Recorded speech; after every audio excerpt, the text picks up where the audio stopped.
ரிஷபராசிக்கு குழந்தை பிறப்புக்கு இப்பொழுது முயற்சி செய்தே ஆக வேண்டிய காலகட்டம்.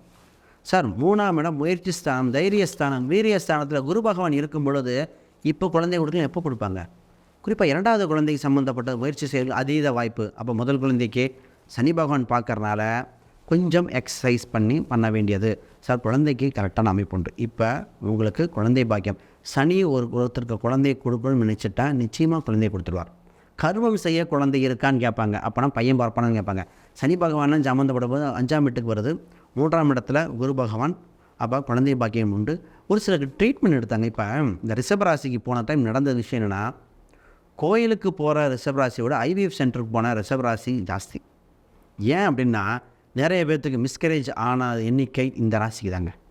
பஞ்சமஸ்தானத்தில் சனி பகவான் தனித்து பார்த்து குரு சப்போர்ட் இல்லாத இருக்கும் பொழுது குழந்தை வரும்னு நினச்சோம், ஹார்ட் பீட் இதாயிருச்சு. சார் ஐவிஎஃப் அவ்வளோ செலவு பண்ணியிருக்கோம், இல்லை இப்போ 2-3 எக்கு தான் சார் இருக்குது, ஒன்று சக்ஸஸ் ஆகிருமா?